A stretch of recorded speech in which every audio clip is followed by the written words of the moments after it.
ladies and gentlemen. We are the Millie Goats. It is episode 335. Man, that's a lot. Every time I say it. November 25th, 2025. It is National Parfait Day. I don't know why I put that. We're not French people here. I should have put National, like, scramble some eggs or make some hash browns day. This is trash. All-Star American. Yeah, dude. I'm AK. Edge is here. J-Vi won't be here. Tex is a maybe. Butch may pop in. We're not sure. But, hey, we are a day early because it is Thanksgiving week, and tomorrow I am traveling, and I don't know that I'll be able to get to a place where I could do the show, so we moved it to tonight. And we've got Thanksgiving. We've got Feast Week, college basketball. I'm just not into college basketball mode yet. I need March. When football's done, then I go to college basketball. So I'm not in basketball mode ever, ever.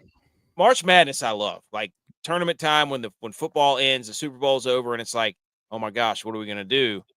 March Madness kicks up. You got that period from February to March. Right.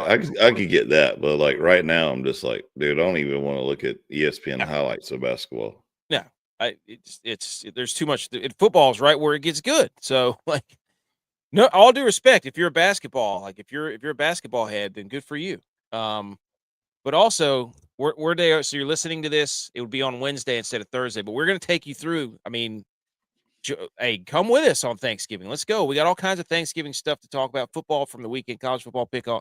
We're going to talk about all the Thursday Thanksgiving days and the Friday. We're not going to go in great detail, but we're going to give some picks and that sort of thing. The NFL games, and then we're going to do our college football pick 'em, and then we've got a Thanksgiving turducken parlay, which I think is just the most creative thing of all time. We're going to take a look at the top college football games this week, and then we're going to talk about college football playoff and then recap Monday Night Football because my Niners went in there and absolutely demolished the Carolina Panthers. I don't want to hear anything about it. We'll get to that in a second. Edge, we got a couple of things to address, though. This is the end. If you're listening to this on Wednesday, first of all, like the podcast, subscribe, leave a review, rate, all that stuff. This is the end of the consecutive days of football tomorrow. Or today on Wednesday.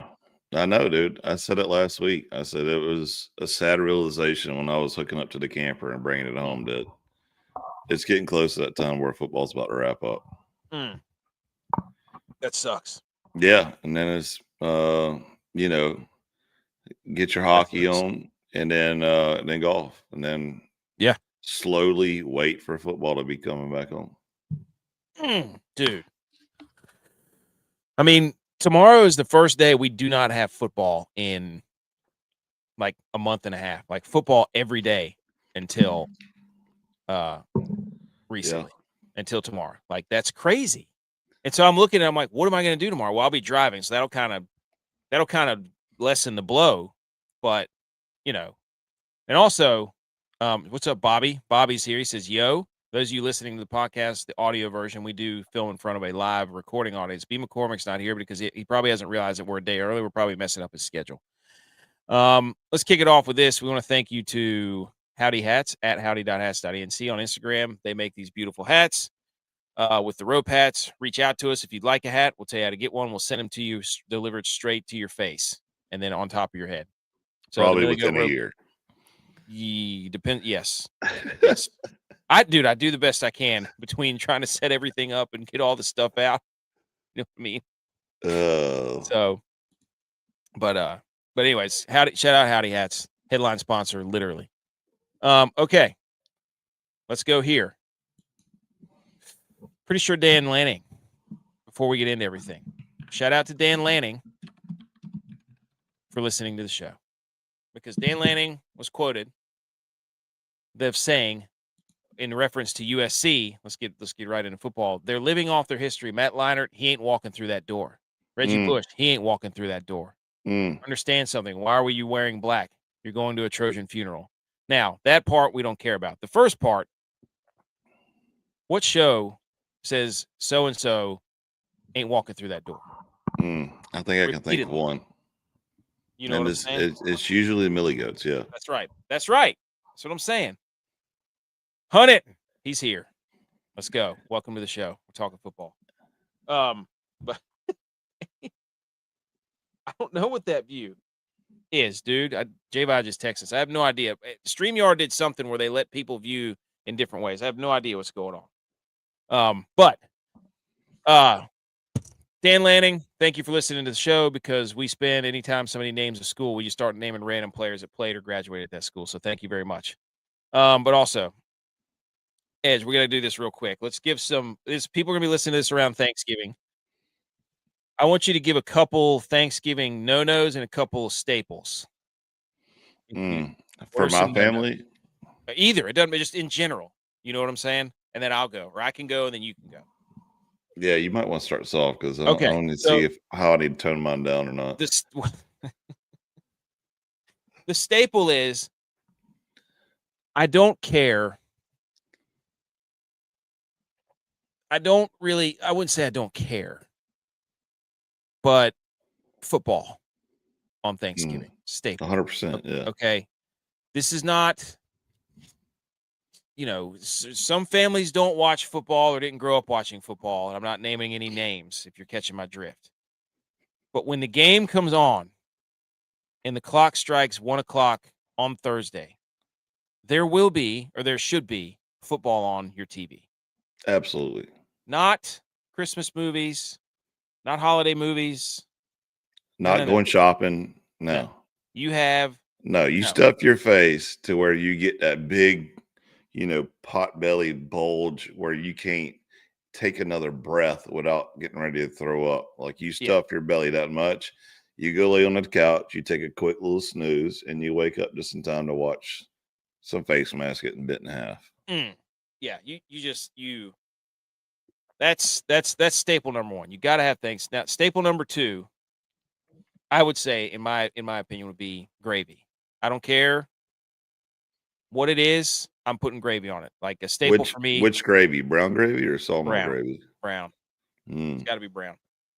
I'm taking that gravy, and it's going on. The first plate I do is like turkey. Well, really, the first place you do it depends on where I'm at, but gravy. That's another staple. See, I got to check the turkey first before I dunk it in gravy, because like we said before on the show, those that talk shit to each other love each other the most. So I have to check the turkey to make sure that Pop sit there and smoke it too long, got it dry. Did Clark Griswold that thing? Yeah, absolutely. I got to make sure he's got it perfect, and then I'll have a little bit of gravy on it. But if it's too dry, I'm gonna let him know right off the bat, man. Where's the Amazon box this thing came out of? Like you gotta give him a little bit of trash first. Oh, Golden Fish is here. I say happy Thanksgivings. Happy Thanksgiving to you, Golden Fish. Yeah. Thanksgiving no-nos. Telling you right now. Hold on. Before you go there, I'll tell you my staples. So my staple is you got to have a lot of food. Like, this is where you basically don't eat breakfast. Shout out to Mom. Like, right now, I'm talking about tomorrow, I'm probably eating peanut butter and jelly sandwiches in preparation for it.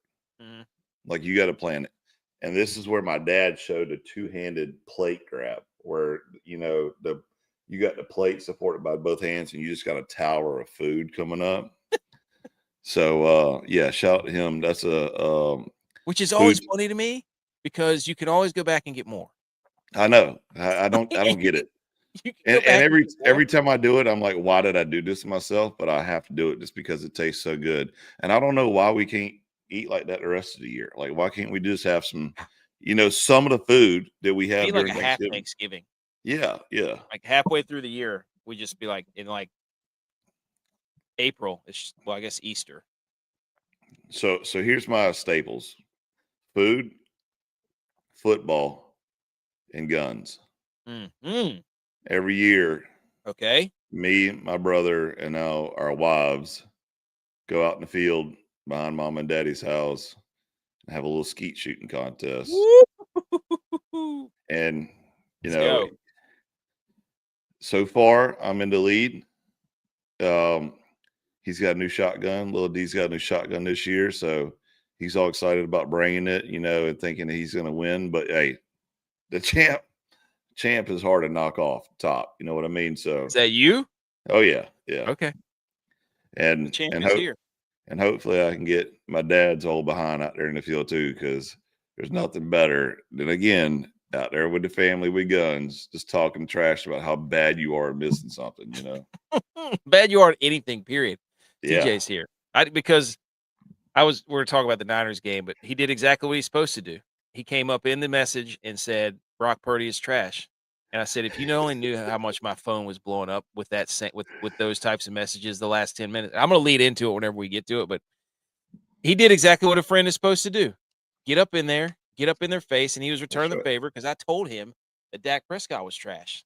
So I got nothing to say, but everything to say. But yeah, and some no-nos. Look, don't come up in there, your no-nos, for Thanksgiving with your carb-conscious, I'm only going to eat protein nonsense.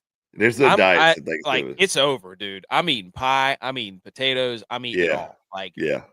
And if you come up in there saying pie sucks, get out. Yeah. Pie does not suck, dude. I agree. You're not eating the right. Well, I got to be careful saying that, but you're not having the right. Somebody's making you the right pies. Okay. Look, pie is elite. Every Thanksgiving holiday, you take a break on Thanksgiving for your diet. Mm-hmm. You can go back the next day because you're still going to be recovering from that meal. You can go back on your diet the next day. The next day. You kidding me? In the same meal. And see, I don't even know. I won't even go to the same meal because then we got to go to in-laws' house and eat again. Oh, dude, let's go. So I love that. I love it. It might be Saturday, sitting on the couch or covering, watching football. It just feels like an elephant, Football's got it figured out, man. Friday used to just be like the Egg Bowl, like it was, or it was just one. Now we got Black Friday. There's like 15 games on Friday. Yeah, it's great. College football is crazy. There's like a triple header on ABC. It's nuts. It's incredible. A win is a win, but we don't need Mac Jones. Would you stop it? Kurt Warner doesn't think so. Ever heard of him? All right. Those are your Thanksgivings. National Parfait Day, whatever. Let's salute your sports and let's go ahead and let's get into this thing, dude. Come on. Let's salute some sports. Everybody, we've had enough of these shenanigans. Let's talk some football. The college football playoff just came out. Everybody relax. I lost my place. I got it. I'm back. I figured it out. Shh.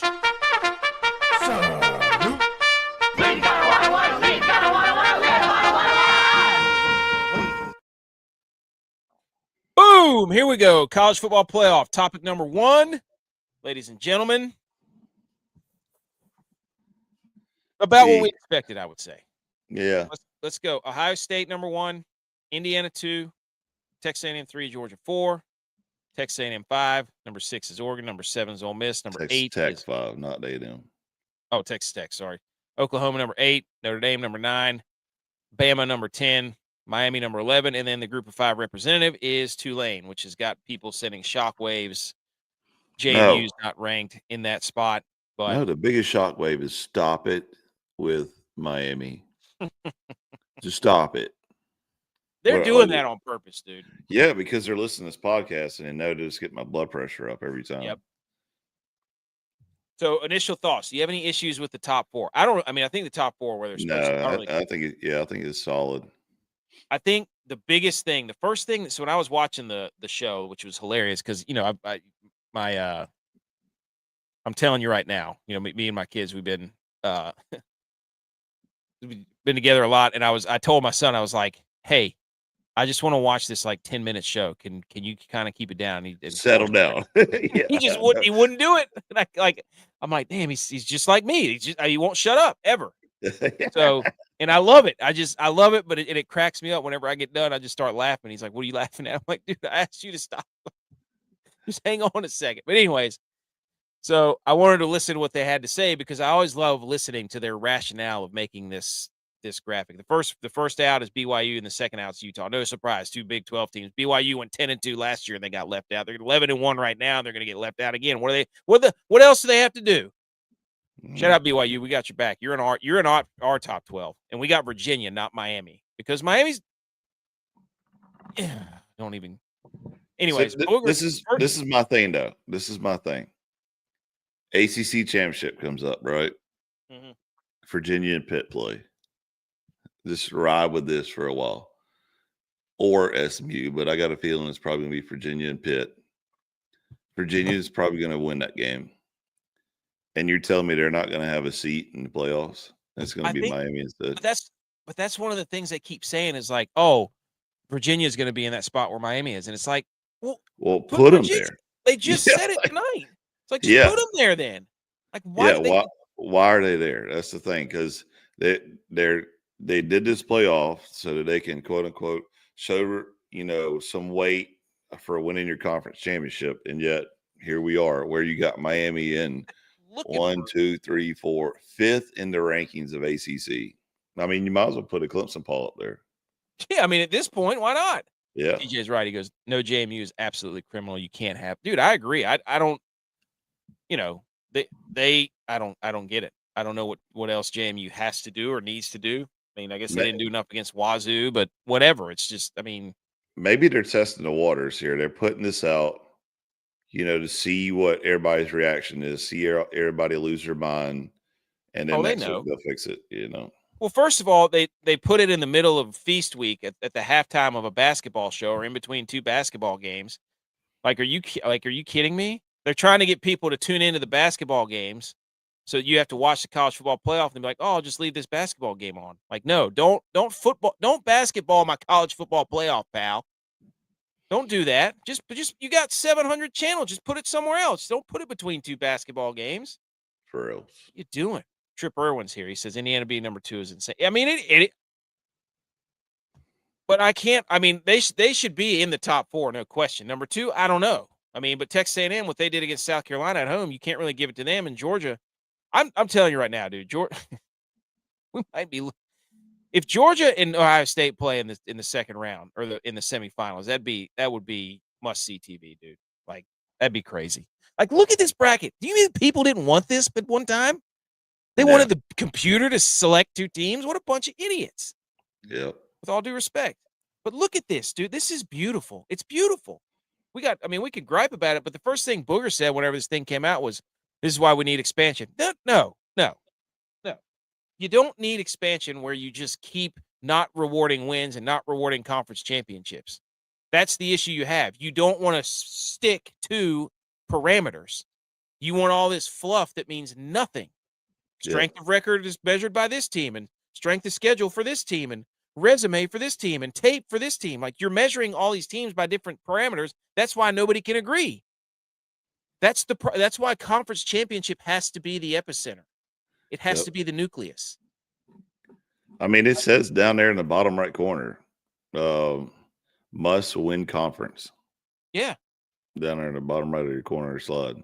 I will say all these teams are exactly where they should be, except for Miami.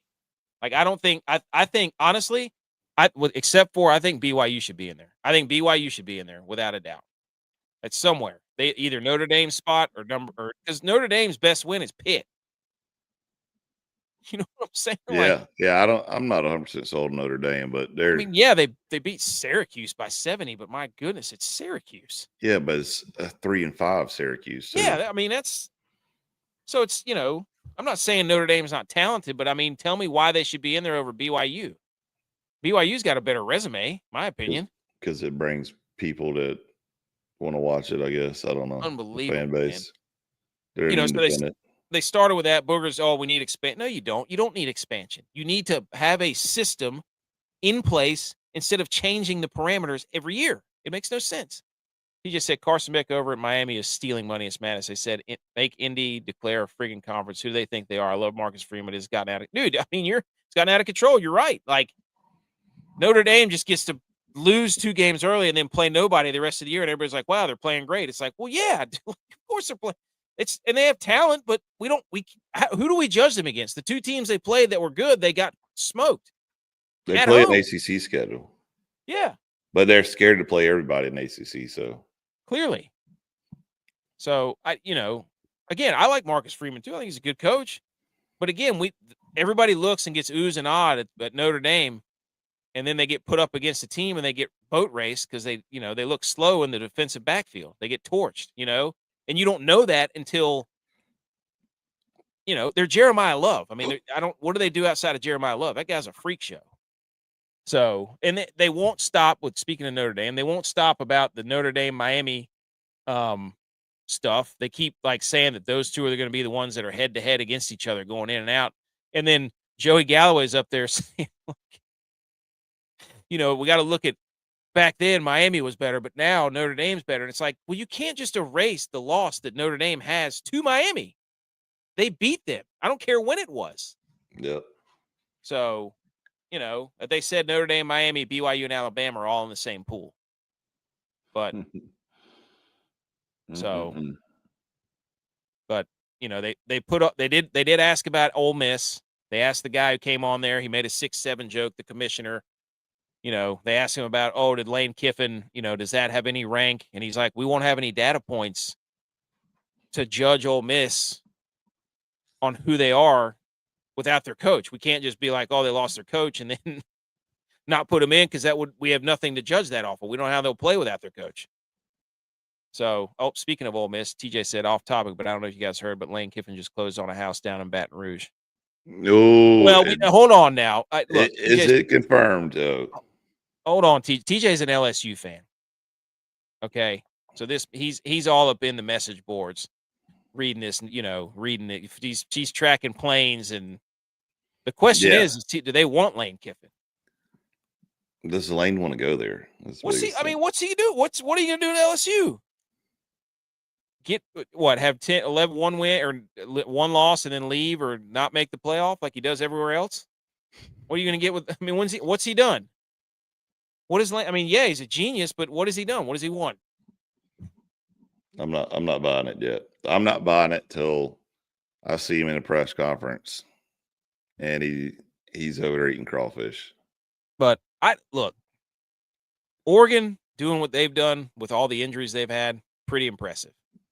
I don't even know who Oregon plays. They play Washington. I think that's it, right? But I guess they play Oregon State. Did they stop that? They probably stopped that, I'm sure. Yeah, this is it. This is Oregon's last game. They win this thing. Yeah. What are the Big Ten standings? I think they lost Indiana, Ohio State, Oregon, and Michigan, top 4. So I wonder how that's going to work out. I'm not entirely sure. If Michigan beats Ohio State, who then goes from the Let's go. If Michigan beats Ohio State, who goes to the Big Ten championship? That's the question. Yeah, because you'll have would it be Michigan? No, I guess it'd be Oregon.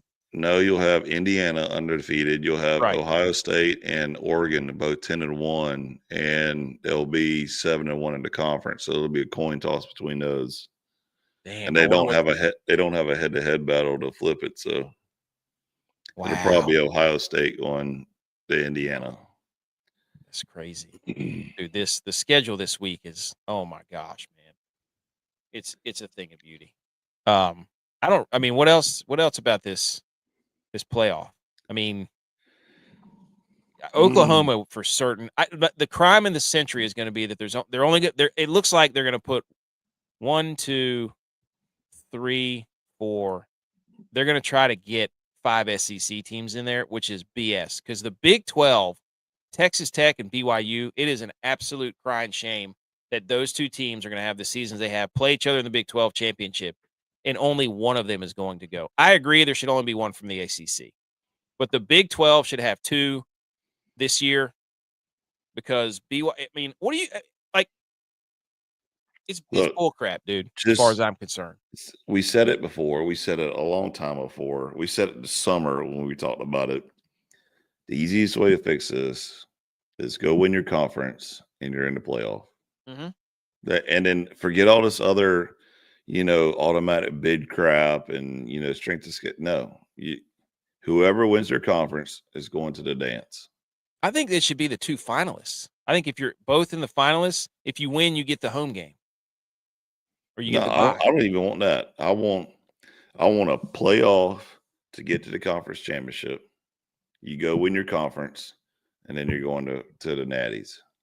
Like that's the easiest way and eliminate all this bitching. And then you're also forcing Notre Dame's hand, like we talked about, to join a conference. Yeah, because you don't have a conference. Yeah, you're independent. Congratulations. Like, go sit on the couch with UConn. And then shout out UConn though. They've got like 9 or 10 wins this year. Yeah, they got one loss more than Notre Dame, and they're sitting on the couch. Probably played about the same schedule. Regular season conference winner or championship winner. I'd say you make a play a game.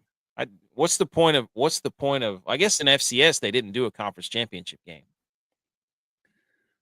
The big thing was before. The problem is that the BCS era, it was like, oh, they needed conference championship weekend to kind of like give everybody like, oh, these are kind of like the playoffs. Who's the conference champion? But now it almost means nothing because if Ohio State and Indiana play, what are you going to not give one of those teams a bye? Like, what are you talking about? You can't let them playing one more game because they're better than everybody else affect their seeding. Because essentially the championship's actually been rendered useless. That's the way that they've set it up now, Yeah. which is unfortunate. So, but I mean, anyway. regular season would be enough to get you to your conference championship. Yeah. Like you got, Indiana right now is undefeated in the conference, undefeated overall, but that they're going to go to their conference championship, and they go win their conference championship, then they go to the dance. Yeah. It's the easiest way to limit everything, and I also think it stops that whole madness of everybody trying to jump ship and run to the SEC for TV money. Yeah, you like, hey, if you win your conference, you're in. Who knows? You might have a Alabama or Texas A&M all of a sudden try to join the ACC. And like, That's hey, what I'm saying. I mean, this is the like, easiest hey, why the conference hell over am I here. going to? If I'm in the SEC, why the hell do I want to play that schedule every week? Because it's so Right. hard. We've been told, Alabama lost to FSU, who's got 5 wins, but I just I don't like the fact that there's 5 SEC schools in there. In our top 12, we had BYU in over Alabama. Not because we're like, oh, Alabama stinks, but Alabama's resume sucks. Quite honestly, like I wouldn't say sucks, but that's bad. It's without Missouri and Tennessee, who don't deserve to be ranked. I'm sorry. They're no better than anybody else. That was their big claim to fame, is they have 4 ranked wins. And it's like, yeah, but it's Missouri who they just rank, and everybody just goes and slaps around Missouri and goes, oh, ranked win. Yep. Get out of here. Regular season conference winner gets the bye. Then the number 2 and 3 play each other for the second. Oh, that's a filthy. I like that, dude. The regular season conference winner gets the bye. Then the 2 and 3 teams play each other for the second spot in the playoffs for 2 automatic bids. I like that. That's fun. You win your conference, you're going to the dance. Yeah. The second spot from the conference in the Power Fours is up for a playoff to get into the playoff. That's beautiful. You're just basically modeling it, after the NFL, basically. I like that. Without all the wild cards and other crap that they try to do now, but that's what they do in FCS. That's how they can get such a big. You win your conference, you get in, and then you get the at-larges. But anyways, that's all the college football playoff talk. Let's move on to there's the rest of the rankings. Arizona snuck in there, Tulane's in there, Georgia Tech still in there, Pitt's still in there. A lot of the SECs or the ACC schools here at the bottom. But look how far down they are, though. That's what drives me crazy. Well, you got Miami up there at 12, and then you got SMU, Pitt, and Georgia Tech, who are all ranked higher in ACC 21, 22, and 23. What are we doing here? It's just the stupidest thing I've ever seen in my life. Have you not seen the tape? You got to go watch the tape, man. Yeah, I've seen it. Yeah, I've absolutely That's seen the other thing. They get up there, and Joey Galloway was yelling about, you're not watching the tape on Notre Dame. They look better. And it's like, that's great, dude. Every team looks better on paper. Every SEC school looks better and if you take their shirts off and line them up. Every SEC school is going to be favored at a neutral site. But guess what, dude? It's football. You have to play the game. And if you play the game and you lose, you don't get to be ahead of that team. I'm sorry. You lost to them. No matter what you want to say. Like, you lost. So, golly, it makes me so mad. There's the rest of the rankings. All right, moving on. Monday night. Of course. Yeah, here we go. Yeah. Monday Night Football, dude. 49ers win 20-9 in your face, dude. Yeah. In your face. Congratulations. I told you before, I do not care about the Panthers. Never did. You somehow forced me to marry this team and think that I'm a Panthers fan. You are. Quags, is a devout Panthers fan. He was talking a little trash. I did watch the first quarter, I think, of this game, and I was like, Niners might be in trouble. No. But CFC, hey, he was like, you know what? I'm going to remind the Panthers what they lost. Yeah. But go ahead. This is your moment. Go Niners ahead. 8-4, dude. Bask in your glory. Look, first of all, I knew we were in trouble when they when zoomed in Brock on Purdy. kept throwing 6 interceptions? No. They zoomed in on Purdy and during the national anthem, and he had a cold sore on his lip. And I'm like, oh, God, our quarterback's got herpes? Shit, Oh, wow. hell? Yeah, big cold sore. And I was like, uh-oh, he's not feeling right. He's sick. That's my first thought. Then they zoom into the crowd, and there's a little kid that has a split Carolina San Francisco CMC jersey. That was awesome. Saw that, yeah. Then we get the first drive from 49ers. They go 15 A lot of Carolina fans over there in Cali. I was surprised to see all those Panthers blue and black jerseys. What, dude? No. There was a lot, dude. There was a couple camera shots that kind of bass around. So wow, because from what I heard, every team that comes to a Panther Stadium, like the Bills, for example, it turns into a Bills home game, or a Cowboys come to play, it turns into Cowboys home game because Charlotte's a bunch of losers and doesn't have they're fair weather. They all have right. other teams. If the Panthers are good, they wear their Panther stuff, but the other teams, they're notorious. Carolina Panthers fans are for having a second team.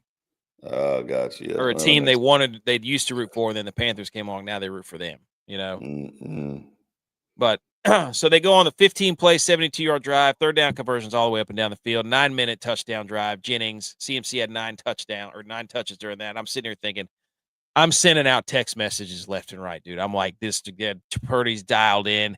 This is gonna be an absolute massacre. The Panthers don't know what's about to hit them. 15 plays, 9 minutes, eating up clock, just right down your throat. And then interception. No. Sam Martin puts a dime out of the 5-yard line, and Purdy was rattled. Purdy got rattled. He's like, wow, what a beautiful punt by Sam Martin. He throws a lollipop ball on a deep crosser to Juwan Jennings. J.C. Horn picks it off. Horn had an epic game, by the way. He got hurt. Thank goodness. Holy smokes. Anyways, so he throws a pick. So 2 interceptions before he gets hurt. Yeah, he had 2 interceptions before he gets. So at that moment, my phone started to absolutely lose battery because the amount of times it was buzzing. My wife was like, what is going on? I'm like, Purdy just threw an interception. And my phone's because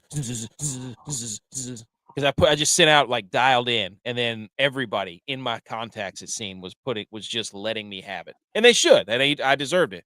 And I was like, oh, okay, it's just one pick. What's it matter? Well, then right after that, Bryce Young throws an interception. Horrible interception. He's rolling right toward the end zone. He could have run it in. He didn't. So, but anyways, and then we get another Purdy interception. He throws a ball. He underthrows Pearsall heading into the end zone. Pick. Then we get a third interception from J.C. Horn. He's running alert coverage, deep crosser again over the middle. He sneaks in, picks it off. I mean, at this point, I'm just sitting there like, this is not good for our guy. This is not good for any of my argument. But then, spin zone, they played that bad and still won this big against the Carolina Panthers. Does that tell you how bad the Panthers are? Shout out to the Niners defense, Robert Saleh. Bryce Young had 28 passing yards in the first half. The Panthers went they went for a 2-point conversion and missed it like a bunch of idiots. And then after the game, Juwan Jennings got punched right in the crotch, dude. Like hard by some dude named Herrig. And the 49ers now have the most Monday Night Football wins with 54, tied with Pittsburgh. And Brock Purdy is not very good on Monday nights. I think he has 5 touchdowns and 11 interceptions on his Monday night games. Holy cow. Not great. Not great. So, thankfully, the Super Bowl is not on a Monday, and it doesn't matter. But I watched this game, and I'm just sitting here thinking, I love the Robinson and the McCaffrey 1-2 punch. That's a good punch there. Offensive line's getting better. Pass rush still stinks. DBs are playing better. Upton Stout's playing really well. But, man, when he was throwing those interceptions, that was bad. That was bad news. Didn't have fun with that one. But they still won. So, in your face, 8-4. I mean, my God, my goodness, like Sam Darnold throws 4 interceptions. Everybody's like, no, don't worry about it, guys. That's just big old Sam. He's just big reckless arm. He'll have those games here and there. Brock Purdy does it. People are all over he's not the guy, but they'll sit there and back up Sam Darnold. Like, shut up. Anyways, I'm encouraged. I don't know how far they can go because against really good offenses, their defense gets I think the defense is going to keep getting better. That's what I'm excited about because they're all young. They got a bunch of young dudes on defense. Here's a fun stat. McCaffrey is leading the league in carries with 217 and catches 81. He's leading the league in catches, dude. He's a running back. Gracious. Brock Purdy is the first quarterback this season to throw 3 interceptions in the first half of a game. Dude, I can't believe he threw 3 interceptions. It was terrible, dude. But that game was hard to watch, man. It was. I mean, CMC even had a fumble. The ball was squirting out everywhere. What are the Panthers doing? Only giving the ball to Rico Dowdle 6 times. What a bunch of idiots! How could you do that? Like, if you're gonna beat the Niners, you don't go at their defensive backs. You go up the middle. All their linebackers are hurt and their defensive line. Run the football. Yeah, I don't think we ever said that the Panthers were ever good at play calling. No, I mean, Canales is – first of all, Canales, you can't wear the double earmuff headsets. You got to have one ear open so you can hear you can hear things. He might be hearing impaired. He needs to hear the box. Maybe, I guess. But – and if you don't like my takes on Brock Purdy, yeah, it was bad, but I still trust him. He's got plenty of tape. I'm not out on Brock Purdy. He had a bad game. Kurt Warner, you trust him? He said, I just watched the quarterback take 35 dropbacks and make 3 mistakes, 1 decision, 1 throw, and 1 read, which is almost unheard of at that position. I'm still hearing people complain. Take off the blinders, people. You can't just look at a couple of mistakes. You have to see the whole picture and appreciate when the position played well, albeit not perfect. You see? Kurt Warner believes in Brock Purdy. That's not me. Also, this guy got suspended. There's the Moore guy. He's the one that uppercutted Juwan Jennings right in the – Ew. Oh, here's J-Vi. Those are Nathan Peterman stats. Oh, I'm sorry. How many interceptions did Josh Allen throw 2 games ago? 3. Nice try. Not so fast. Some quick NFL news. Actually, hold on. Let me see where we're at. Yeah, let's do some quick NFL news. The Browns are naming Shedeur Sanders as their starting quarterback. Him at the podium is quite a ride. He had some very interesting comments, dude. Like what? He just said, are we allowed to talk about it on there? He said, I'm what y'all have been looking for, talking to the Browns fans. And, for everybody, there's a lot of people that want to see him fail, and it just ain't going to happen. And I mean, he's a confident man in his abilities. He's got some swag. I don't know if it's swag. I think it's just he's holding grudges against people. So, but I mean, it's a debate that whatever. Lamar Jackson is dealing with a toe injury and didn't practice. This was I think it was a day or 2 ago. How convenient. He's had a hamstring issue, a knee issue, an ankle issue, and now a toe issue. So, he's playing bad. So there has to be injuries, right? Like he hasn't thrown a touchdown in like 2 games. So, but I mean, hey, we were told that he's a pocket passer and he should have no problem throwing from the pocket, right? So his numbers should be great, correct? He doesn't need his legs, right? He's the best passer since Joe Montana, from what everybody says. Here's another one. J.J. McCarthy cannot clear concussion protocol in time. Rookie undrafted free agent Max Brosmer out of Minnesota would start. Oh. This is another soft benching on J.J. McCarthy, dude. I'm just saying. Here's what they need to do. Go ahead. Here's what they need to do. They need to bring in Jameis Winston. The Vikings need to get Jameis Winston. There's nobody that would be happier than freaking Justin Jefferson. Jameis Winston made Wan'Dale Robinson like 200 receiving yards. Could you imagine what he'd do with Justin Jefferson? Yeah. So, but I'm excited. Could you hear those speeches? Oh my gosh. Oh my! Are you kidding me? Man. Hey, we're inside, but we're outside. We're inside, but we're outside. He would be awesome in Minnesota. He'd look good in purple. Bengals Coach Zach Taylor says he expects Joe Burrow to play on Thursday versus the Ravens. There you go. I need to change my pick, dude. Dang it. Here's the current playoff picture. AFC, the 1 seed of the Patriots. The 1 seed in the NFC is the Rams.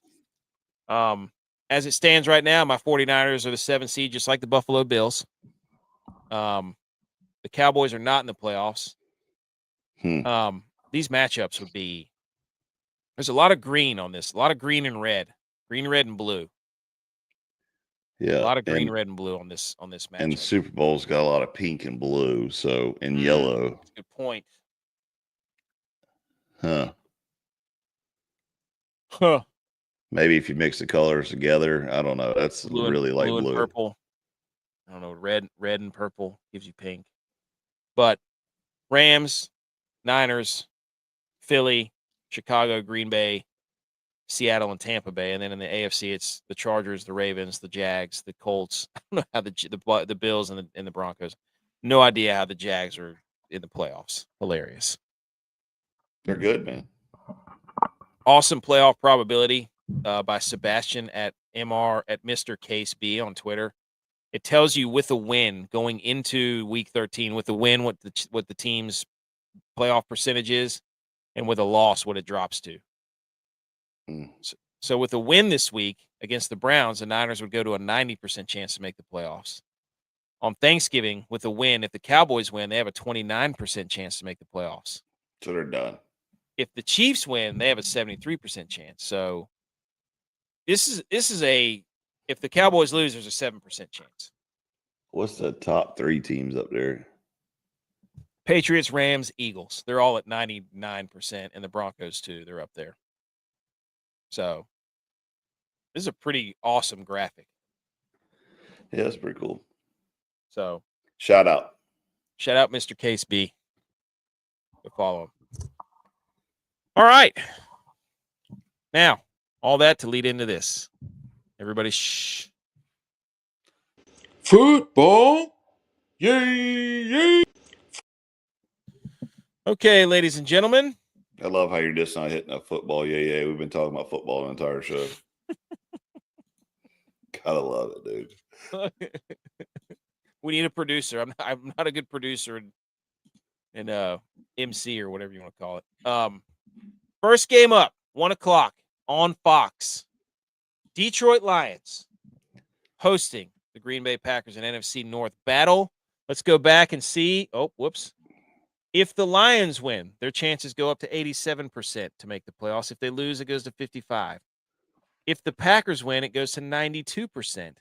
Ooh. And if they lose, it goes down to 65%. I love that graphic. It's just phenomenal. So this is more. It tells you who's in a must-more win game. It's Packers need it. Yeah. No, the Lions need it more because if they lose, they have less of a chance to make the playoffs. Now,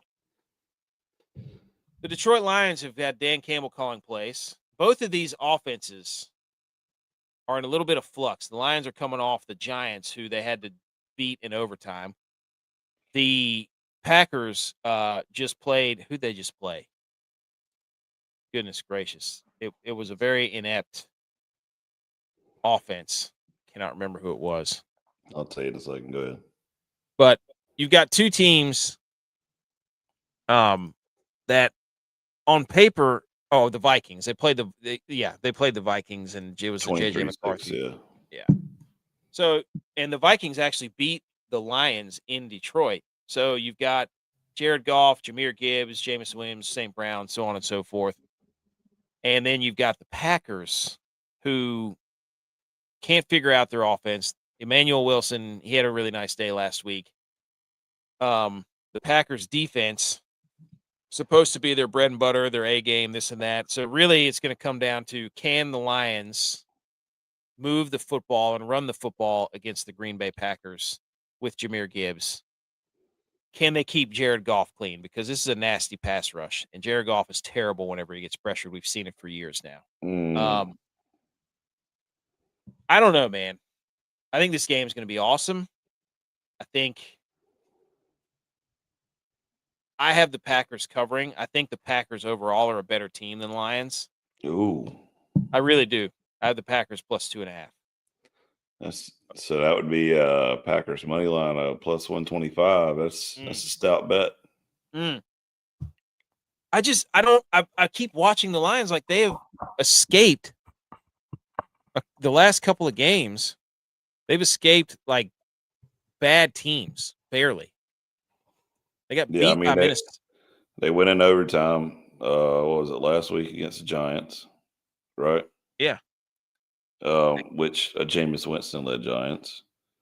They got beat by the Eagles and they put up 9 points. Yeah. They lost to the Vikings at home. Beat the Commanders. Yeah, beat the Commanders. And beat the Bucks. Beat the Bucks. So their last 3 home games, they're 1-2. And they lost to the Vikings at home and damn near lost to the Giants at home. I'm taking Lions this game. So I say, and I say it because of this. This is Thanksgiving. Oh, yeah. This is the Lions thing, dude. Yeah, this is the Lions game. So I'm going old school. I'm going to keep it. I'm going Lions. Put it on the big board. Put it on the big board. Edge says Lions. Cut the clip. Cut the clip.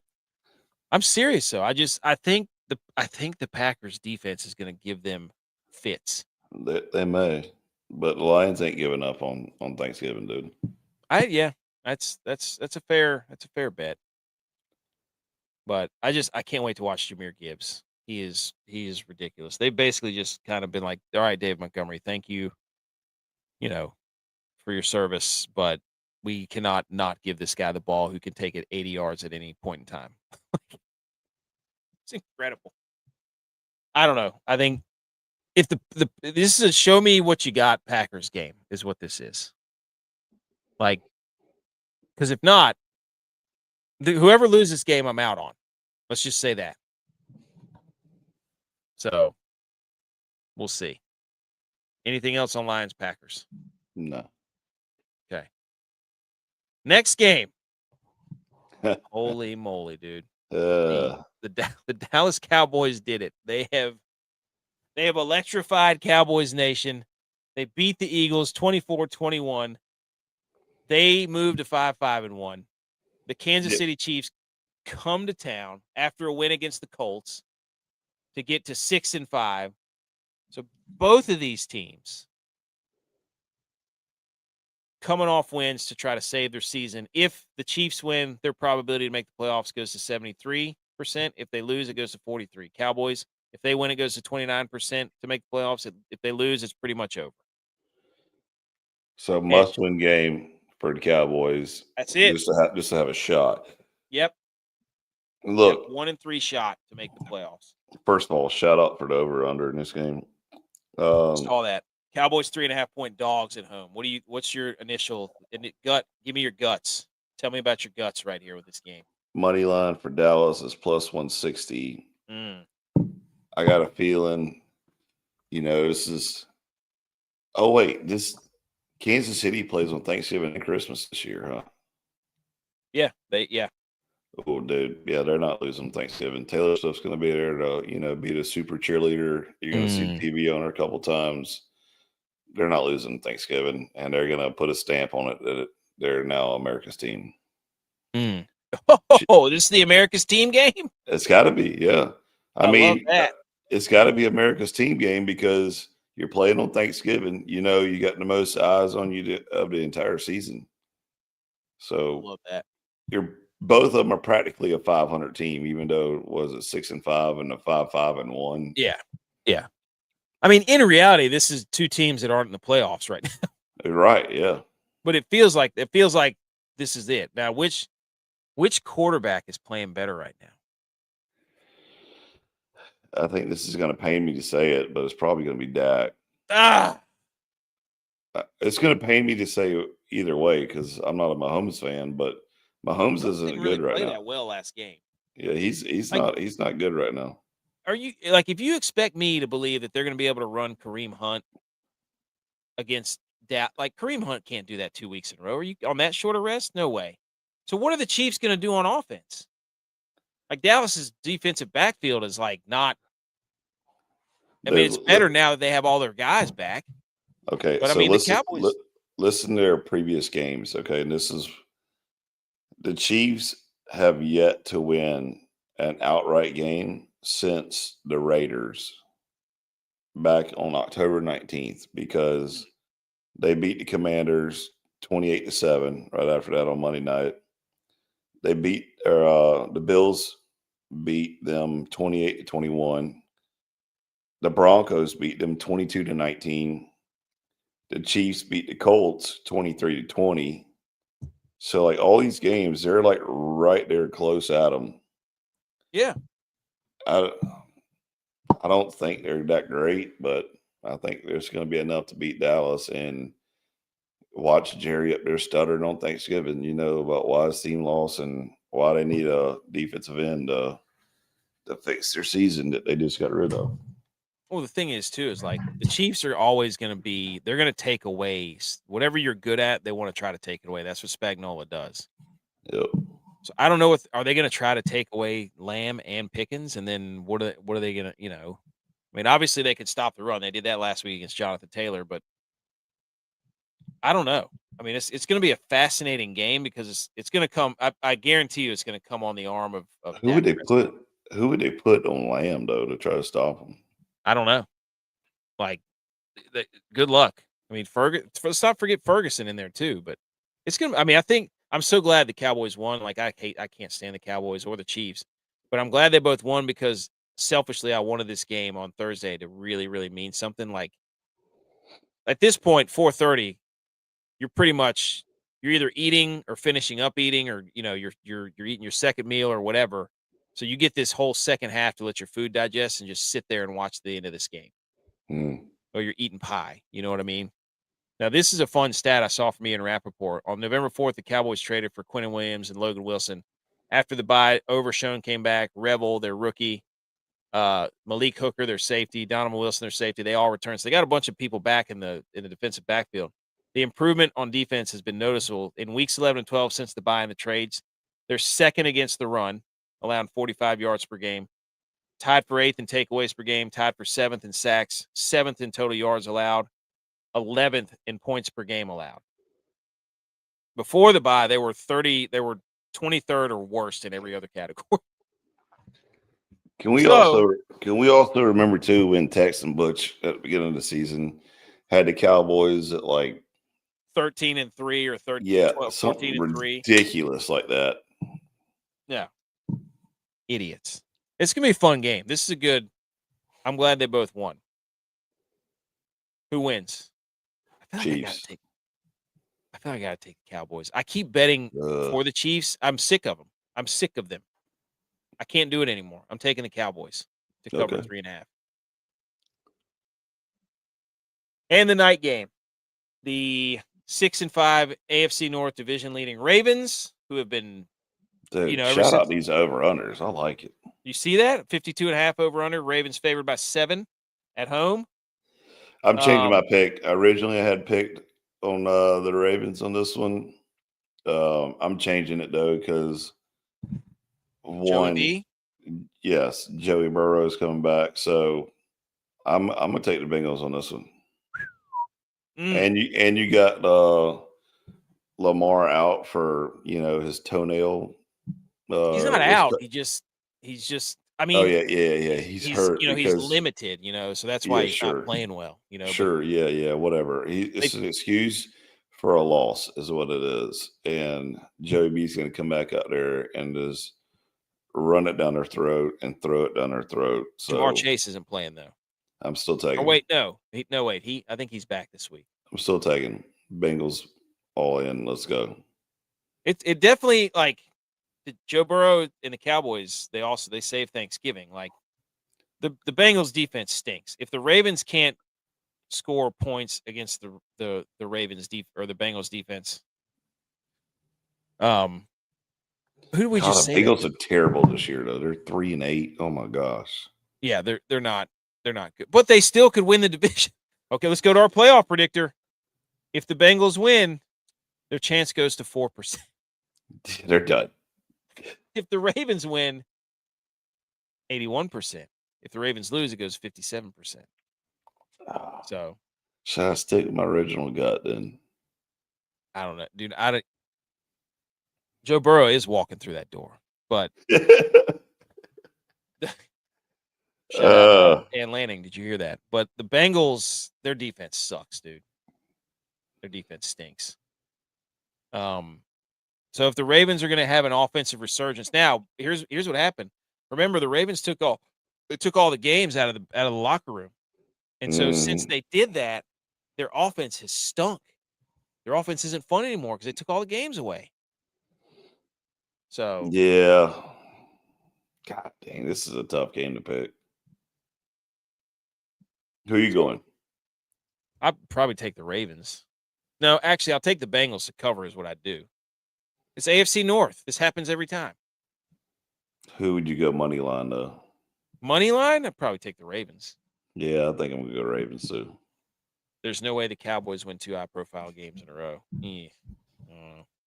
Who said that, BMO? BMO. I mean, this is what I don't care if they win it. I need them to cover. And secondly, this is what I wanted on Thanksgiving is to have them have their hopes way up here and then get them absolutely crushed. Yep. The remainder of the year. Whoops. So I take Bengals to cover the spread, but if I was taking money line, I'd take the Ravens. 820. So there you go. Go take a walk. Also, shout out to all the college people if you're listening to this podcast who are home for break and like you're just out hanging and going to the bars with your buddies. Dude. Staying with your parents, going out on a Monday and a Tuesday night. Some of the most epic parties was when you went back home for Thanksgiving and while you were in college. Oh my gosh, dude. Shout out to all those people. Yes. Man, that's pretty good. It's tough to get, one of my neighbor has 2 kids that are in college and they're doing that. You know what I mean? Like they're over. She was like, yeah, so-and-so's he's out watching football with all of his friends. And it was Sunday night. And I was like, I bet he is. Yeah, I bet he is. I was like, man, that made me think of that. Friday game. Eagles off their loss to the Cowboys. Bears coming to town. Caleb Williams getting all the credit, even though there's plus 16 in turnover differential and the number 2 running defense or running offense in the league. Caleb Williams gets all the credit, guys. It's Amazon Prime, 3:00. Over unders 44.5. Eagles favored by 7. It's in Philly. We're gonna see what Caleb Williams is made of. Okay. Yeah. Go ahead. We'll look something up. Yeah, I'm going Eagles all the way on this. I mean, yeah, I think it's still hard for me to get behind the Bears. And we said a couple shows ago that like, did you ever think that the Bears would be in the spot they're in right now, like at the beginning of the season? Absolutely not. So I guess my old football head is still coming back in, but yeah, I think the Eagles has got this on a wrap. Well, here's the quarterbacks the Bears have played: Joe Flacco, Jackson Dart for a half, JJ McCarthy, and then Mason Rudolph. Like everybody's like all over the Bears and like, look at Caleb Williams and look at I'm like, they're plus 16 because they're playing Joe Flacco, they're playing Russ Wilson who came in, they're playing JJ McCarthy, and they're playing Mason Rudolph. Like, and they're winning those games by 3 points, 2 points, 5 points, 4 points. Like they're not crushing these teams. And again, it's hard to win in the NFL. Good for the Bears. They're 8-3. I mean, hey, run your mouth, dude. Like, let it happen. But we're about to find out who the Bears are because they get the Eagles, the Packers, the Browns defense, the Packers again, the 49ers, and then the Lions. So they've got a 6-game stretch here where it's about to get insane. And I haven't seen people want to make believe the Steelers are a good defense. Their defense sucks. You know, so we're about to find out who the Bears are, because this Eagles defense is legitimate. So Is this the first time that they had a Friday football game? no, they've been doing this. I don't remember it. This Maybe is I've the always been stuck at work or something and just never paid attention to it. But this is it's a the good best setup, one. you know? Yeah, I mean it's the, I mean, you've got this, and then you've got like 15. The third annual Christmas Eve tacky Christmas, dude. That was, man, the Christmas Eve tacky Christmas sweater party, and then the day or two before Thanksgiving party. That's the epic parties that we used to have though was the Halloween, yeah. right? Yep. And then that rolled into like we're still recovering from Halloween, and then you went home for Thanksgiving and had Oh. parties, and then the Christmas week of parties. Yep. Man. So I'm saying, dude, if you're doing that and you just happen to stumble across this podcast, let me fist bump you right now. Like, don't listen to this. Just go do another one tonight. Go to another party. Don't be like, oh, I can't. Don't. Just go. There's plenty of time for you to live and recover later. Yeah, you'll be fine. Go to fourth quarter performance, get you some BCAAs and some EAAs. Right, dude. Hey, just go ahead and have a good time. All right. I think the Eagles destroy them. Yeah. I know the Eagles can't run the football. They only let Saquon Barkley touch he ran it like, what, 7 or 8 times last game or something. Like, That's stupid. Yeah. There's no way. Like, there's no way the Eagles lose this game. I feel like the Bears, they're in for a rude awakening. Shout out Hen Dog. So I think Eagles win and cover. Rude awakening. For a rude awakening, man. All right. Moving on to college football again. We're back to college football. We're zigging. We're zagging. Big time football episode. Okay. Shout out to the FCS bracket. This is what a freaking college football playoff bracket looks like, you bunch of losers. North Dakota State, number 1 seed. Montana State, 2. Montana is the 3 seed. Tarleton State's the 4 seed. So you've got 8 top seeds, 16 really seeds, and then I think it's a 2014 playoff. I mean, how beautiful is this? Yes, that's the way it's supposed to be. But again, if you win your conference, you're in. So, and I think there's like 7 or 8 conferences. So the top 8 teams, they get their, top 8 teams for the conference get in. So I don't even want to talk about that. Shout out to Max if you're listening. Shout out to Max, our Oklahoma State guy. They got their guy. Oklahoma State hired the North Texas coach. I can't remember his name, Eric something, but he's leaving North Texas and he's going to Oklahoma State. So Oklahoma State's better when they score a lot of points, and they were doing none of that. So Eric Morris. There you go. All right, Edge. Take a gander at these top 5 games, my friend, of the college football rivalry weekend. It starts Thursday. I believe it starts Thursday. Hang on. No, it doesn't. Yeah. Well, you have Navy and Memphis on Thursday. So. Oh, yeah. Yeah. That's not a rivalry week, though. No, it's not. But Friday is when the real action. I wouldn't say it. Shout out Navy. We love Navy. Friday is when it starts, but we've got at 3:30. Well, there's other games, but these are the top 5 games. I mean, obviously you have the Egg Bowl. That's at noon. And some other games. But the most high-profile game would be Georgia at Georgia Tech. Number 4, I think at number 23 is what Georgia Tech was in the rankings. Georgia Tech wins this game. The SEC's got a lot of questions to answer, correct? Oh, yeah. Yeah. Well, I want to say this first is why did we change rivalry week? And what happened? I don't understand it, because like this is the most important week of football where you should have Texas versus Oklahoma. You're still going to have Ohio State versus Michigan, Alabama versus Auburn, Clemson versus Carolina is, one of the most epic rivalries in the history of football. But those teams stink. North Carolina State, North Carolina, like what happened to where all of a sudden they're like, yeah, we're not doing that no more? I don't understand it. Oh, yeah, I mean, Washington, they cut it out. Oregon State, they're no longer doing it. Like, there's a bunch of teams that were like, yeah, we're not doing that anymore. Why? I don't Like, get what are it. you doing? Like, Yeah, I stop agree. changing it. Stupid. I am excited about Georgia Tech whooping up on Georgia, though.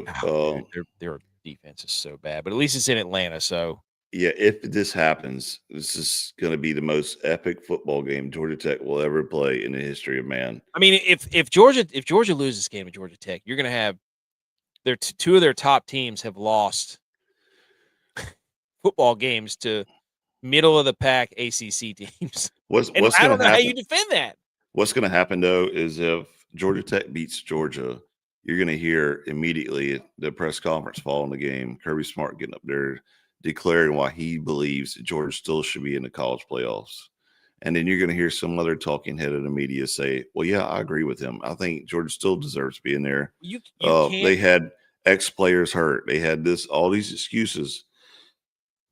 And you know what? What we just said is prove it on the field or go home.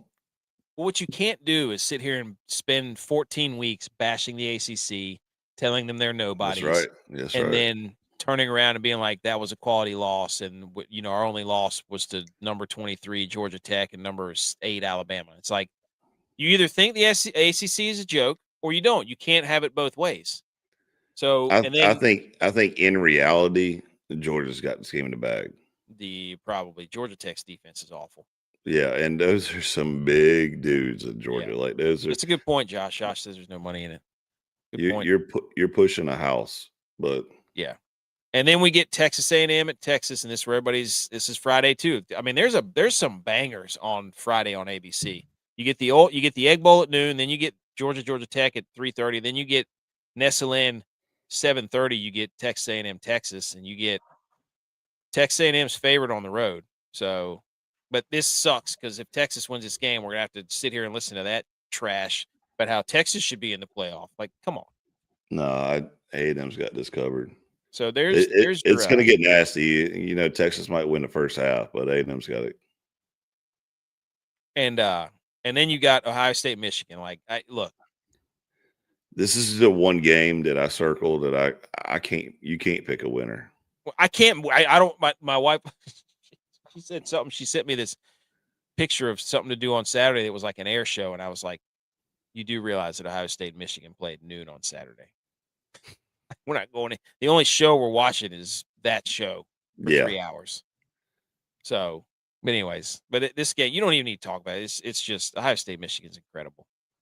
It always is. And it's supposed to be, hold on, let's watch this. Look at this. You want to break your face. Saturday's weather forecast in Ann Arbor is 30 degrees with an 80% chance of snow. Oh, buddy. In the words of Tech, football is best served. Oh, give me that. Then you got Miami at Pitt. That's at noon also on ABC. Pitt Miami's is favorite. going to whoop that behind, dude. Well, Pitt's ranked too, so I didn't get I think they're ranked 22nd or 23rd or something. But so the graphic's wrong. But I mean, that's a huge game in the ACC. Pitt wins that game, they go dancing. Like they get a chance to play for the playoff. Yeah, absolutely. So and then it ends all this stupid drama of why Miami should be ranked. Yeah, agreed. Like Carson Beck's going to throw a back-breaking interception to lose it. Watch. Oh yeah, it's going to be terrible. And then cap your Saturday night off. I don't care who's ranked. I don't care if nobody's ranked. The Iron Bowl is one of the greatest spectacles in sports. It is. War damn Eagle. It's the Clemson of Alabama. So let's go. Let's go. I mean, you don't have to tell me. Alabama's favored by 6.5. It's at Auburn, 7:30. Woo, buddy. I mean, this is just what a way to end the college football season. I mean, all right, and that's not even the best part. You get look at this. Other games that you could tune into. San Diego State at New Mexico, Mountain West title berth on the line. Troy at Southern Miss, Sun Belt title berth on the line. You got Vandy in Tennessee, Oregon State and Washington State, Pac-2 championship. I'm excited about that Vandy Tennessee game. That's a little that's going to be a rivalry, man. I mean, it's what makes it great. And you got Western Kentucky at Jacksonville State. That's up for a Conference USA title berth on the line there. So there's throughout this throughout this whole day, these are the big 5, but there's also like 4 or 5 other games that are like win and go to your title game of like the group of. It's phenomenal. So what a Saturday. Oh baby, here we go. Cowboy fans here. He goes, "What's good? Ohio State and Michigan will be." Dude, this whole slate, like, there's nothing that you need to do more than just eat leftovers and put yourself in a coma and make yourself so sick that you can't move, even if you wanted to. You eat so much food and your blood sugar goes so high that you get into a diabetic shock that your legs get diabetic neuropathy for like 3 hours for like 3 days that you just can't move. So I'm a little bit upset that I can't watch the Ohio State Michigan game or the Pitt Miami game, but why can't you? Clemson Carolina's playing it then. Oh shit! Well, you need 2 TVs. What are you doing? No, dude. 2 TVs. Yeah, I'm good with 4 or 6 TVs or 8 TVs and all that trash. But when Clemson Carolina's playing, it's only one that matters. All right. That's you can have it on somewhere. Who do we got winning the Natty? I mean, look, convince me that Ohio State isn't going to win the Natty. I mean, I don't. A&M might do it. They have too many times where they have lulls. I don't like it. You pick their team as a favorite. So, all right. Oh, by the way, Cowboy fan, did you see the weather's supposed to be snowy and 80% chance of snow or 30 degrees? Hey, BMO, hold on, buddy. Hold on now. You think you're going to get through the show without an upset advisory and Boise State's not on this list? Come on now, BMO. You know better than that. Upset advisory. We're back. College football week 14. Edge, 28-50 overall. How dare you? First of all, I told you to take this off the slide, and you didn't listen. Dude. J-Vi's pick. I didn't want to put it on there, but he said hammer the Tigers, and I said okay. He wants that as an upset advisory. No, man. He's saying that just to spite me is what he is. But go ahead. Team number 1, San Diego State, favored by 1.5 at New Mexico. What's his name? Jason Eck, coach from Idaho State or Idaho, coming over. Got the Lobos rolling, dude. Bows up. If they win that game, they're in the Mountain West Championship, I'm pretty sure. And then Jason Eck will not be at New Mexico very long. I can promise you that. But San Diego State, upset advisory. Another Mountain West game. Boise State favored by 3.5 at Utah State. Utah State not dead yet. Get them with the Undertaker gif. Utah State playing some good ball. Quarterback's electric. Best offensive line coach in the country. Upset advisory. South Carolina Gamecocks favored by 2.5 versus the Clemson Tigers. What do you think, Edge? I'm not talking about it. Okay. They're on upset advisory, though. That means. Yeah, have you seen? Yeah, look at your record, dude. You should feel. Well, I guess you should feel really well. Yeah. Oh, I see what you mean. You think anything, you're making me nervous? Yes, dude. If anything, you're making me more nervous now. Well, that was J-Vi. You know what? That was me. That was him, not me. Yeah, I know. J-Vi knew better too.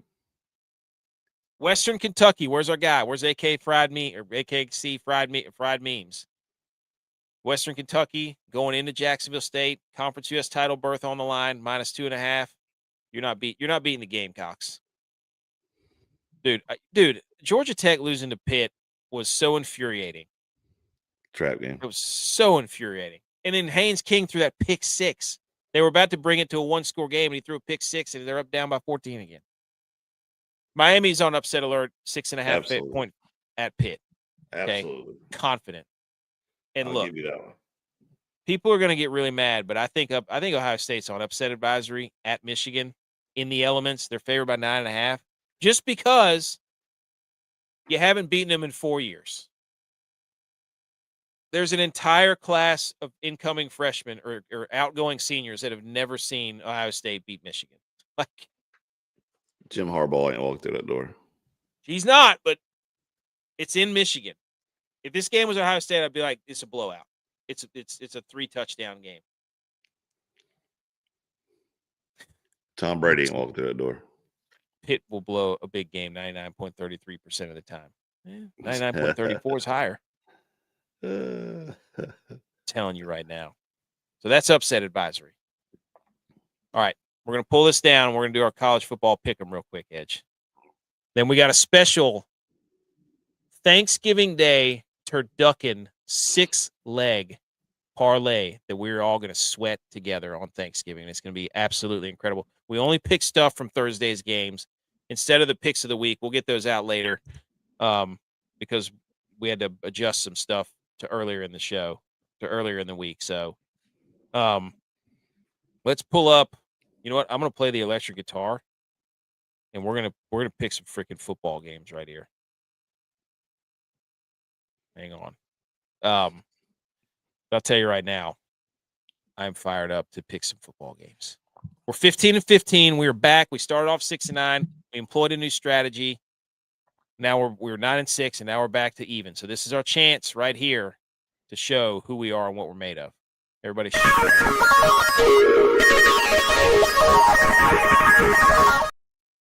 Okay, so it's just Edge and I. Normally what we did last time is there was 5 of us. We each picked 3 games. So what we did is we had people, we sent the picks to everybody, and they picked them. So some of these are already filled in.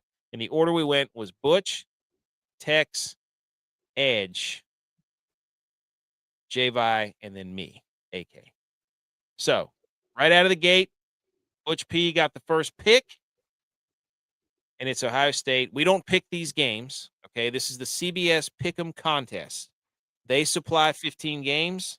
We pick the spread of the games, right? Ohio State's favored by 10.5 at Michigan. Butch P going against upset advisory. Usually a good strategy. Butch P takes Ohio State minus 10.5.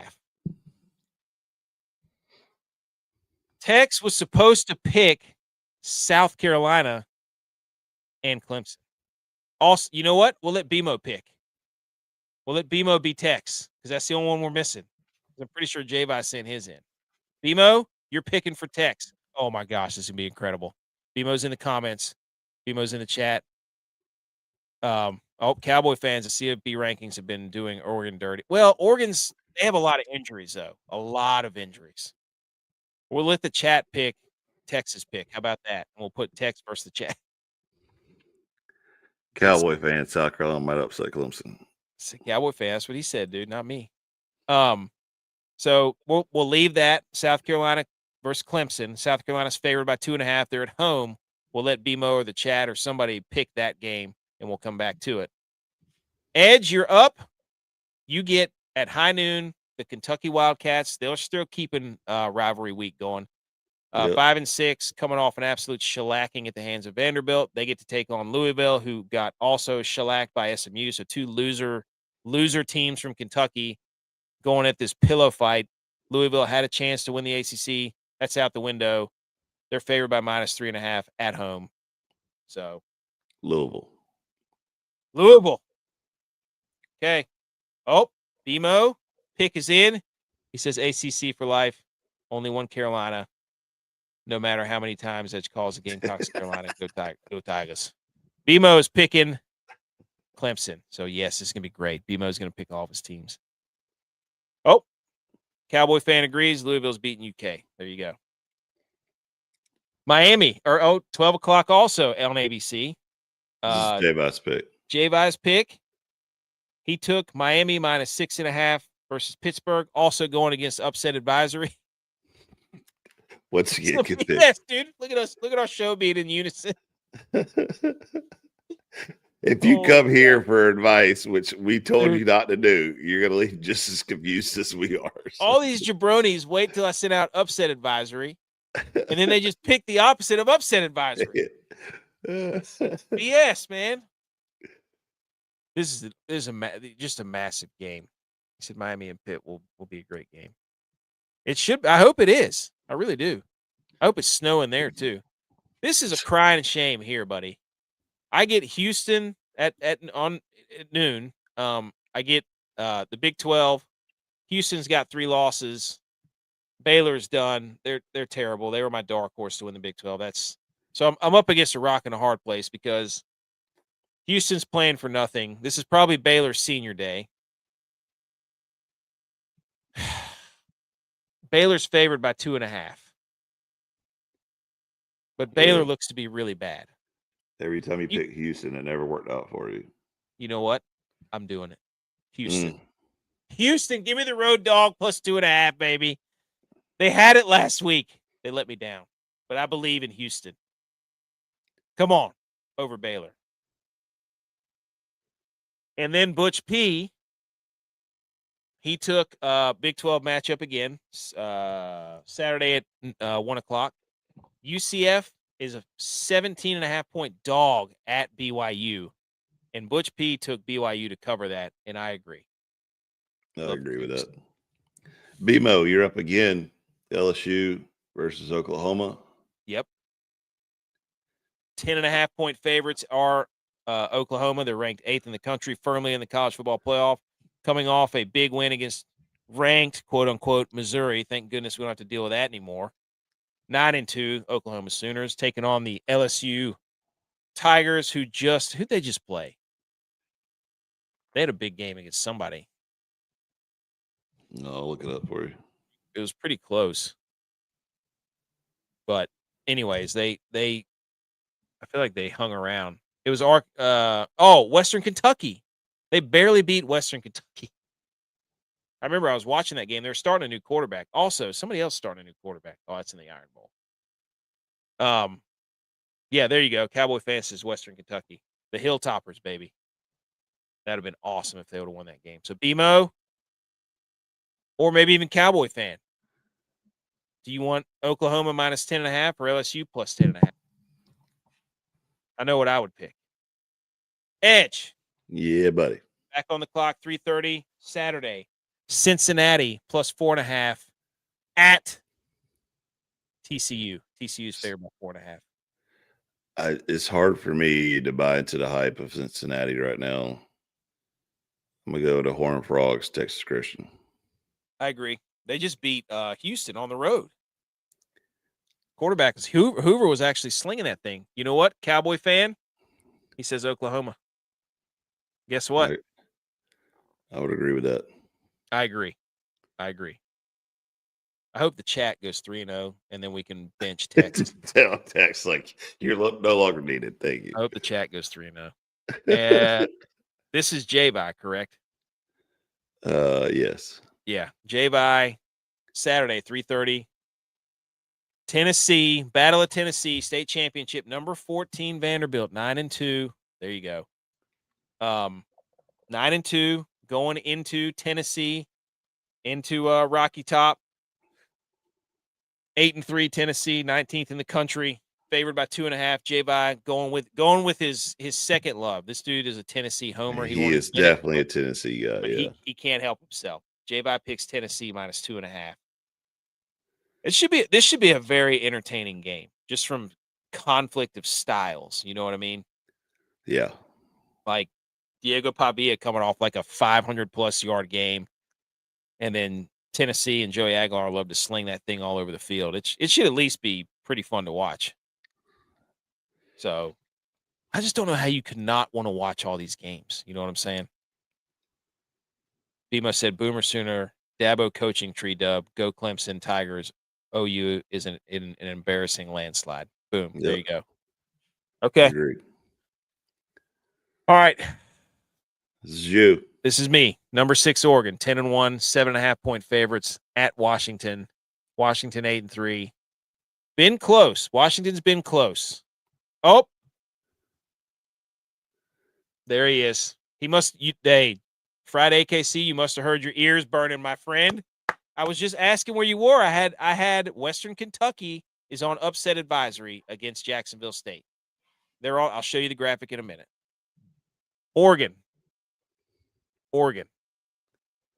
They have a lot of injuries, but I'm pretty sure, is Washington's quarterback hurt? I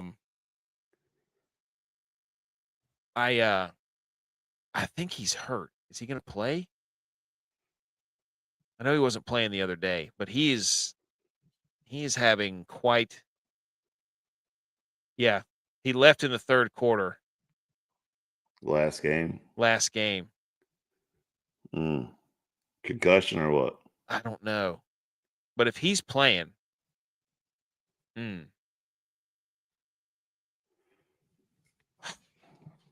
if Washington wins this game, dude, the upset of the whole college football playoffs and everything that ties Oregon is going to be. Well, I mean, where do you put Oregon with all the other 2-loss teams? Like they're all about the 2-loss teams. Like you're gonna. Yeah, but they're going to say their schedule's terrible because they didn't play an SEC schedule. I think Oregon's, even with all their injuries, I think Oregon. He said Oregon will barely squeak by. This is tough. 7.5 is a hard number because it's like if they win by a touchdown, you don't like. They got to win by 10. Yep. What's Oregon's schedule been like? Have they been winning big?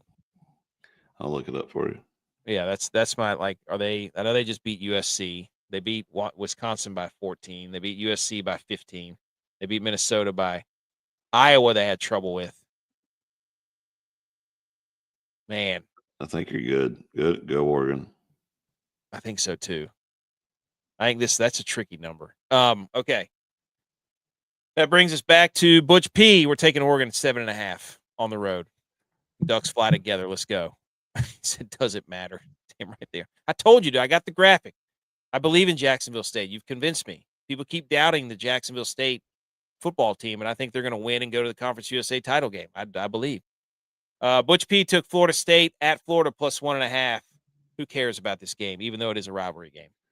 Yeah, this is a bad, nasty game. Like this is two bottom tier college football teams playing right now. Awful. Yeah. And then who's up? Was this was supposed to be Tech's. Oh, Tech's. Okay. So Virginia Tech plus 10.5 at Virginia, who's 18th in the country now, or whatever they are. And Virginia Tech basically has to win this game to go to the ACC title game. And it's probably senior day. So a lot of these fan already picked Virginia. Yep. Cowboy fan. What's BMO say? Does BMO's AC. Well, I was going to say BMO's in trouble here. He's got ACC. I'm sure he knows some sort of. Virginia's got us in the bag, dude. What are you talking about? I agree, but we got again, like we just said, the Dabo coaching tree, man. Tony Elliott's got this. Yep, I bet BMO will agree. Cowboy fan and BMO are about to be on the same page. Edge, you get this is a tough one, dude. This is a bad one. You get 7:30 ACC Network, 4-7 North Carolina, 7.5-point road dog at North Carolina State, who's 6-5, who they just lose to.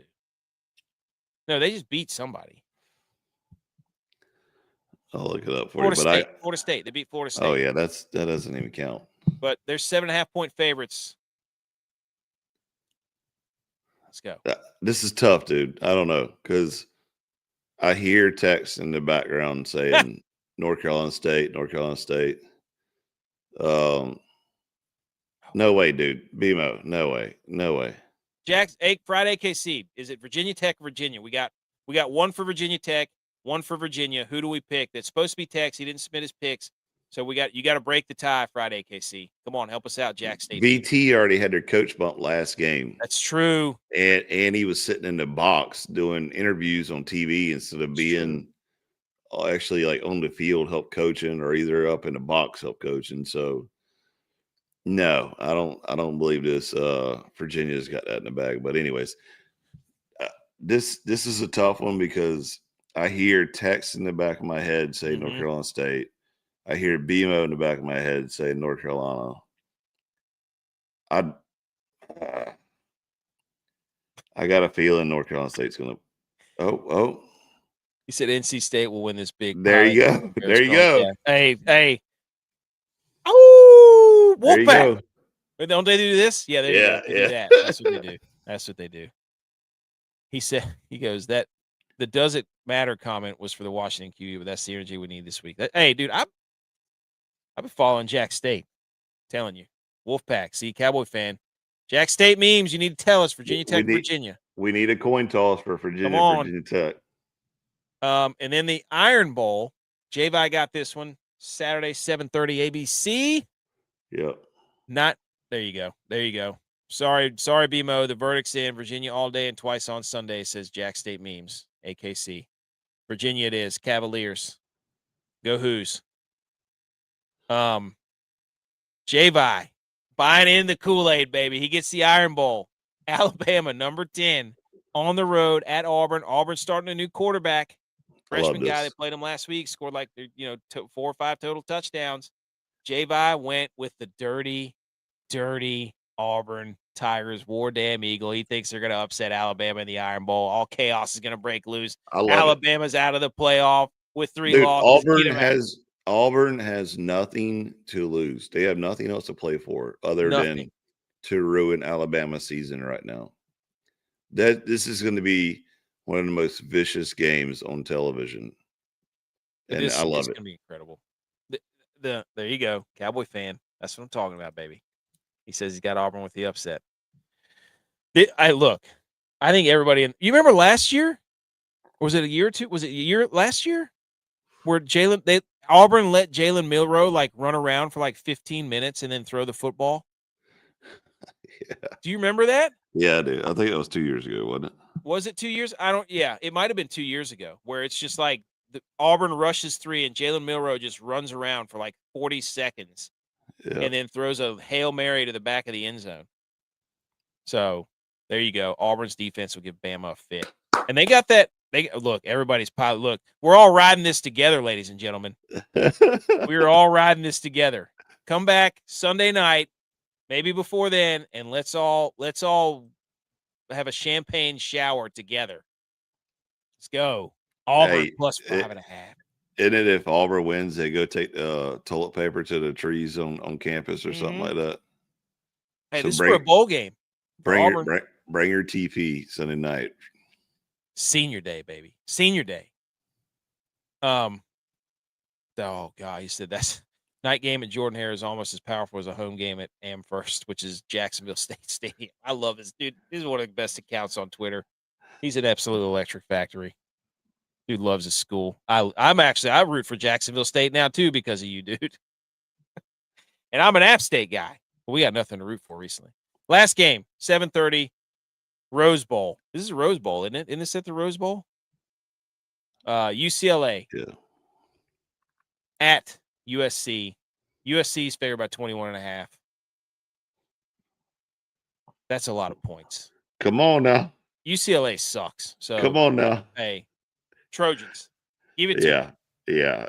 That's a solid pick. Yeah. 3 touchdowns? That's a ton of points, dude. What is UCLA right now? 2-8. 3-8. They had a little run there where they were like, Neuheisel, and they won like 2 games in a row. So yeah, what was their quarterback? Iamaliava. That guy stinks. USC beats him, no doubt. I know they beat him, but they beat him by more than 3 touchdowns. They beat him by 24, essentially. So fight on, he says Trojans. There we go. What's the score for Alabama-Auburn? Golly, that's probably like a 21-18 game. There's 21-17, I bet. Or 20-17. I bet it comes down like a last-second field goal. I think it's 20-17. I bet you. Auburn. UCLA, I bet you they get 18 and then they got to beat them like 40-18. Goodness gracious, that's a lot. Talking 22 damn points there, dude. That's crazy. Maybe they get it's gonna happen though. 22-43. Yeah, 45. Let's do that. Lock it in, ladies and gentlemen. Those are the picks. Those are the college football. Look, this is beautiful because Tex didn't submit his picks. Everybody else got their picks in. We're going to ride this along, okay? Thank you. And you'll be happy to know, Cowboy fan, that Tex is actually a Cowboy fan. So we talked about the Cowboys earlier. We put up a stat earlier about how their defense is much better after the trade and the bye. So noticeably better. They're like 4th against the run or something. But we're going to ride these picks, and we got one more thing to do before we get out of here, Edge. And that is the turducken parlay, 6-leg parlay of the week for your Thursday Thanksgiving day. So everybody who's listening to this show right now, I bet you were screaming at the Eagles and Packers in the Cowboys game, dude. That game was nuts. Ladies and gentlemen, this is a parlay. If you're listening to the podcast, stop your car, pull over to a parking lot, get out your pen and paper, and write these down, or write it down on your phone, okay? We have put together a Thanksgiving turducken parlay. These bets are prop bets or money line or spreads or whatever that are only happening on Thursday, okay? So that's why we call it the Thanksgiving turducken 6-leg parlay, because a turducken is a turkey stuffed with a duck, stuffed with a chicken, and all that together gives you 6 legs. Okay? There you go, dude. Love the way you tied that in. See that? The turducken 6-legger? Yes. Absolutely. I'm going to lead it off, and I'm going to say Jahmyr Gibbs, and it's already gone up because I saw it on DraftKings, but I got it at Gibbs over 102.5 rushing plus receiving yards. He averages 122 rushing plus receiving yards. So they're playing the Packers. Jahmyr Gibbs is going to go absolutely bananas. Or I almost said bonkers and bananas. You know what? Bananas. Okay. Yeah, that's right, dude. You don't even know what kind of fruit that is. Gibbs over 102.5 rushing plus receiving. So, Java, Navy at Memphis, Mr. Overtaker taking he's sneaky, isn't he, that son of a gun? He's the under guy now. He tried to sneak in over. Take it over 57.5. It's the only college game on Thursday, by the way. 7:30 Navy, Memphis, American. It's a huge game for Navy, though. Yeah. So, Tex, there you go. See, I told you, Cowboy fan. Tex is a Cowboys fan. He thinks Dak 2+ passing touchdowns versus the Chiefs. Okay? He thinks he's going to get out there and throw 2 touchdowns. Thank you very much. Friday, KC, you like how the turducken parlay 6-legger, there's 6 of us on this show. There's 6 legs on a turducken, buddy. Oh, there you go. Edge, you're up. You took. Mr. Moneyline's taking a money line on Detroit. 100%. Give it. I think it's what. Did we just look it up and it changed since I sent this in? But it may have. I don't know. Give me the money line on Detroit. 120 versus the Packers. And then Butch P, also a Cowboys fan. Cowboy fan 2009. Butch P is also a Cowboys fan. So we have 2 Cowboys fans on the show. He said the Chiefs at the Cowboys is going to go under 52.5. He's believing, he's all into this Cowboys defense, dude. And then Dylon, our resident Vikings fan, he says in that same game, a lot of money riding on this Chiefs Cowboys game, buddy. Dylon says Rashee Rice over 69.5 receiving yards. I got all these at DraftKings, and when you put that 6-legger in, that's plus 3,700. Let's go, That's dude. plus 3,700. So, if you're listening to the show, if you're watching the show, screenshot this, okay? Put this in, tag us on all of our social medias, or any of our social medias, and let's gravy sweat together. Let's gravy sweat. Let's start off. Let's start off with a Gibbs 102.5 rushing plus receiving. He's going to get that in the first half, no question. Then you go to the second game, and then Edge. We need the Lions to win, so we're all rooting for the Lions, and we need Gibbs to go off. Then we go to the second game, and it's Dak getting 2 touchdowns. It's the gritty defense that we need. And then we got Dylon getting us Rashee Rice over 70. And then it all comes down to J-Bye. J-Bye 7:30. You're not watching Bengals. You're not watching Bengals Ravens. Who gives a rip about that game? You're watching Memphis and the midshipmen ripping it up, trying to score 57.5. Let's go. And then we're all celebrating. And you're going to take that money you won and go on Black Friday and get yourself a nice 72-inch TV so you can watch the Niners absolutely throttle the Cleveland Browns on Sunday. And that's how your Thanksgiving is going to go. You're going to take that money that you won with this parlay and go down to the Best Buy and spend it on Black Friday. Cowboys fans got the screenshot. I'm going to put up our socials. Oh, shout out to Fourth Quarter Performance. Hey, the Turducken Parlay brought to you by Fourth Quarter Performance. Creatine, protein, BCA Super Greens promo code GOATS20. Go get all your stuff from fourthquarterperformance.com. And get some more protein there, fourth quarter performance. You're out of chocolate. Oh yeah, I got to text him. Also, by the way, how dare this guy who said ham's better than turkey at Thanksgiving? Get the hell out of here, pal. Josh Barzon. First of all, you should be eating prime rib instead of turkey, or prime rib instead of ham, buddy.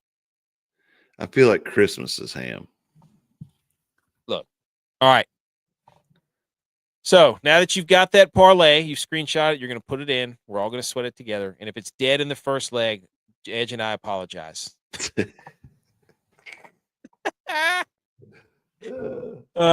But go follow us on all these socials. We're on every single one of them. We're on TikTok. I should have checked to see what you were betting first, so I could have went against it. So no, hey, let's start. Let's get on base. All we got to do is get on base. Get on base. We're on TikTok. We're on Instagram. We're on Twitter's our most active. We're at Millie Goats on Twitter, and we're on Twitch. We're on YouTube. We're on Rumble. We're on all those places. And anywhere you go, anywhere you listen to a podcast, Apple, Spotify, iHeart, Good Pods, Amazon, we're there. Go subscribe to the podcast, leave a review, leave a rating, and then look, we did this a day early. I appreciate everybody coming on, and this is a fun little show here. Yeah, enjoy your ride, enjoy your Thanksgiving. Yeah, because enjoy football, enjoy family, and enjoy getting fat, eating everything. Because it's don't do anything. Don't do anything. Yeah, just watch football. Yeah, just watch football. And thanks for letting us ride with you while you're traveling and stuck at the airport or whatever. And we get to infiltrate your ear holes with football goodness, so you can just soak it up like you're going to soak that gravy up. Just eat the bread and then just watch football. Like, don't do chores. I mean, a lot of people like to do the 5K in the morning. That's great. That's good. Get it done, and then you got your chores and your workout in, and then it's over. I'm telling you right now. He said I'm iffy with the under guy going with an over. Dude, I didn't realize it. I can't wait to text him and be like, "You son of a gun! You went." He couldn't help himself. He got booted off. We survived his ass. We booted him off. We voted him off the island, the over island, and he went sneaky and went back and bet another over. He couldn't help himself. What it was Tex was tired of losing, so he made Jay Vice switch with him. Tex actually is on a heater though. We're gonna put out our other picks later. We'll put that out later in the week. But right now we're worried about the turducken parlay. I'm gonna tag Big Cat in it and be like, Big Cat, listen to this logic of the turducken parlay. 6-legger, 6 legs on a turducken. Let's get the whole nation on this. Yeah, I'm gonna send it to him in a DM too. Be like, look, turducken parlay, 6 legs. Thank you. Hey, Jack State, when you put that baby in, nobody screenshot it. You screenshot the graphic. You do not screenshot when you put it in. Yeah. You just say I'm riding, because if you screenshot the bet, it's over. We all know that. You don't screenshot while their game's being played. You could screenshot this. You could screenshot this graphic, and then just say I'm in, and just put gobble or or something, or just put a chicken, a duck, and a turkey emoji, and tag us in it. Okay, he knows. He's no rookie. All right. Hey. All right. That's thanks it. Again. Happy Thanksgiving, everyone. If you like the podcast, go subscribe and rate and review and all that stuff. We're keeping up with the Jones. A lot of people are taking the week off. We said, you know what? We're just going to do it a day early. So we appreciate it. Everybody. We'll see you back here Sunday night. You're so cool. And on our show, you're going to rule. Football.